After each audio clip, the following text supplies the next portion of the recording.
Yo, what up, what up, what up, what up, what up, what up, what up to the creed, man? Hey, I'm finna put something on you so cold, man. I wanted to, touch back up on my government exposed video that I did that everybody loves so much and get back into what I was talking in there a little bit. So I'm gonna be talking about admiralty and maritime law because, again, I'm telling y'all that trick us up on a lot of words and a lot of stuff that we think is actually so simple but has a way deeper meaning than what we actually know. And that's why you got to understand words, because if you put an S in front of words, it's swords. And real talk, swords cut, and so do words. On some real stuff, humans are creatures controlled by words. If you just think about it, we don't walk up to each other like animals and stuff, and like make a grunting noise or something, or go off instinct. We communicate to each other off words, mainly off words. That's it. That's all. We don't communicate in other ways like how animals do and stuff like that. You feel me? So you got to find out what these words mean, because these words carry energy, man, especially when it comes down to law. And I've already broken this down to y'all in like my government exposed video. Like I said, there's common law and there's admiralty, maritime law. You feel me? AKA the law of the land and the law of the sea. We already talked about all that. You feel me? And there's a big difference between the law of the land and the law of the sea. The law of the land contains our constitutional protected rights.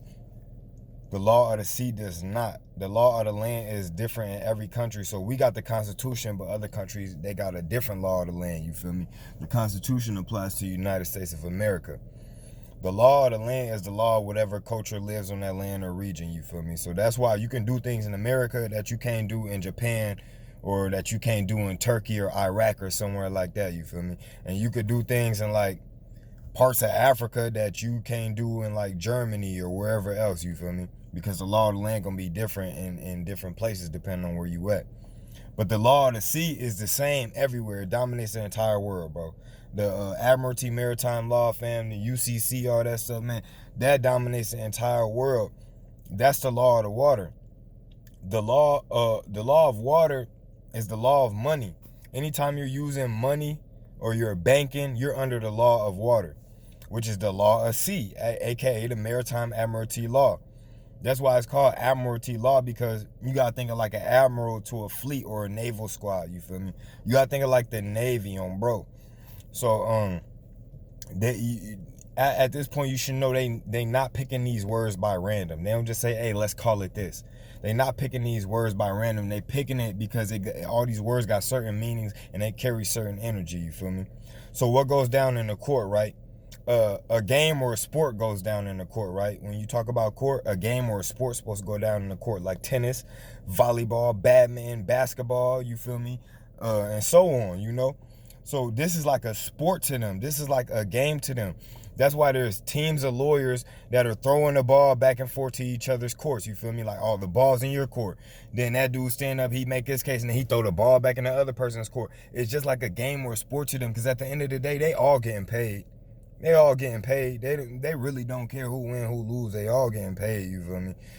And the judge is a referee between the two teams. And he's not meant to, he's supposed to not be biased or take sides. He's supposed to be neutral and not care what sides win or lose, because like I said, he's getting paid regardless.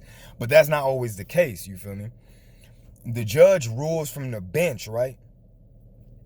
The etymology of the word bench in Dutch, German, and English means bank. And y'all could go look this up. I'm not making this up. And all of this stems from the original Latin, in which it meant bank. You feel me? So bench means bank. So he's ruling for the bank. He's not ruling for the bench. He's not ruling from the bench. He's ruling from the bank, bro. Real stuff. And as I've been saying, all these courts, they're commercial courts. These are commercial courts owned by the banks. I've been saying that in video after video in my live streams. I talk about this all the time. Y'all heard me say this multiple times. And where do you find a bank, right? You will find a bank on both sides of a river. Have you ever heard of a riverbank? We all heard of a riverbank, you feel me? So you find banks on the side of a river, and what does a riverbank do? It controls the flow of a current. And your money is what? Currency. That's what it is. It's a current, a cash flow, a flow of energy. That's what a current is, a flow of energy. And that's what your money is. It's currency. It's a cash flow. And a river bank directs the flow of the currency on some real shit. So that's what these banks are doing. All right, so look, check this out. All ships are referred to as females, bro. That's why all boats are given female names. Every time they give a boat a female name, bro. And maritime banking law is what stated that all ships are female. So this is where this really comes from, you feel me? I mean, even though before then they were still naming ships female, but that's what it is. All ships are female. And I know about this part that I'm about to tell you because all my online business is selling on eBay and Amazon and Shopify and all that. I know about all this part, but look, when a ship pulls into the dock, the captain of a ship has to provide a certificate of manifest. And I know that because when you're dealing with sea shipping, you're going to have to get to know about that on me. The certificate of manifest, all that, it got to describe exactly what your product is and how much it weighs and how much it's worth, the color of it, and how many parts come with it, all that. I already know about the certificate of manifest. Anybody that's done sea shipping, unless you got a really good manufacturer that will handle all the freight forwarding for you and sea shipping for you, then you know about this stuff for real. So that's what a certificate of manifest is. It shows everything. It shows all the items on the ship, all the items that the ship contains. How much is their value, how much they weigh, like I said, the color and every little part to them, you feel me? If it got this many parts to it, if it came with this or came with that, or whatever the case is. And like I said, you'll know about that from getting stuff sea shipped through freight forwarders, which is way cheaper than getting an airship. Because I was getting stuff airship when I first started. I was like, man, I want an airship, because I want to hear as quickly as possible. I don't want to wait. Time is money, you feel me? But man, it's still, airship costs like dang near double the price sea shipping costs. But it gets there twice as fast. It gets there about twice as fast, but it's still not worth it to me, bro. I'd rather just get it sea shipped and save a lot of money, like on some real stuff. So when you're dealing with sea shipping and freight forwarders, then you learn about certificate of manifest and all that stuff, you feel me? So that's why they call it a certificate of manifest, because the ship like the day before, the ship wasn't there, right? Like, it's not here. It's just like law of attraction, right? When you waiting to manifest what you've been waiting to attract, when you waiting to manifest something that you desire or whatever the case it is, when it finally pops up, it manifested, right? So that's why they call it a certificate of manifest, because yesterday the ship wasn't there, right? Then today it popped up, it arrived, you feel me? It appeared, or whatever the case is, it arrived. You gotta watch that word appear too, because they use that in court against you too. And only ghosts or spirits can appear. Like only a ghost can appear, like on some real stuff. So you gotta watch that word too. But that's basically what it is, bro. It wasn't there, then it just boom, here it goes. It popped up, you feel me? So it manifested. And like I said, it's just like when you manifest stuff in the law of attraction. So each and every one of those items and products have come off the water, bro, through a ship. So every one of those items is a product of Admiralty maritime law. And every ship has a captain. And the word captain comes from the base word in Latin that capital comes from. So captain and capital come from the same word. They mean the same thing. And capital means money. The captain is symbolically the representation of all the money on the ship.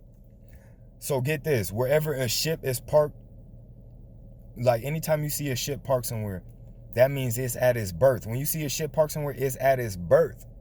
Anytime you see a ship, so a park. So when you see a ship at a dock, it's sitting at its birth.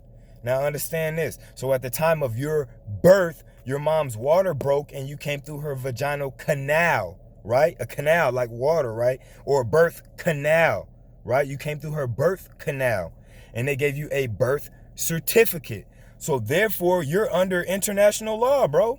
You got a birth certificate, just like what they would do at a dock with a ship. You're under international law. You came off the water, bro. That's how they're treating you. You are an Admiralty maritime product. They consider your physical third dimensional form a product, bro. Real stuff. Your mother delivered you. That's why when you order something online, they do what? They ship it. And then it's delivered to you, right? They ship it. and it's delivered to you. Your mother delivered a product in the delivery room. And just like the certificate that's signed at the birth of a ship by the dock, your birth certificate is signed by a doc as well. On some real stuff, the doctor. Your birth certificate is signed by a doc too. On some real stuff. These are all commercial and banking words under the Admiralty Maritime Law. All government, religions, churches, banks, judges, lawyers, attorneys, courts, and so on, they're all under Maritime Admiralty Law. That's why all churches are under 501c3s and stuff like that, bro. And that's why I tell y'all, don't be a U.S. citizen, bro. All companies have presidents, right? Go look at any corporation or big company, bro. Yeah, they got the CEO or whatever, but under them is usually the president, bro. And if they don't got a CEO, then the president is the head of the whole corporation, bro. For real, bro. And guess what? That's just like the United States. Just like we don't know the United States CEOs, they somewhere in the background, but they controlling the president. All these people in the background really controlling the president. You feel me? And like I said, just if a corporation don't got a CEO, then the president is the top of the top. And that's what we got here in the United States, because the United States, the U.S. is a privately owned company, bro. All these governments are privately owned companies, bro. That's why the U.S. has a DUNS number. And so does your state that you live in has a DUNS number. The county that you live in has a DUNS number. And only businesses can have DUNS number, bro. Only corporations can have DUNS number. I know that because I teach y'all about business credit. And to start your business credit, you have to get a DUNS number through Dun & Bradstreet, which is the oldest credit bureau in the world, bro. On me, Dun & Bradstreet is the oldest credit bureau in the world, and they is like the main only way you can start your business credit. And business credit is way more powerful than personal credit. I've been telling y'all that, but that's getting into a different subject. Right now, we're talking about the fact that the United States is a privately owned company. It's a corporation, a business. On some real stuff, bro. So we really gotta learn how to operate in this world, because when you claiming to be a United States citizen, then that means you're claiming to be a foreign entity. You're claiming to be an employee of a foreign entity. So therefore you are under international law, bro. When you walking around on this land, this is the land of the United States of America. So when you claim to be part of the United States, you are foreign to the United States of America. If you're a citizen of the United States, you're foreign to the United States of America. Therefore, you are under international law. We got to learn this stuff. We got to stop letting them trick us like this, man. But, yeah, man, just had to put something on you so-called real quick, man. I'm out, though.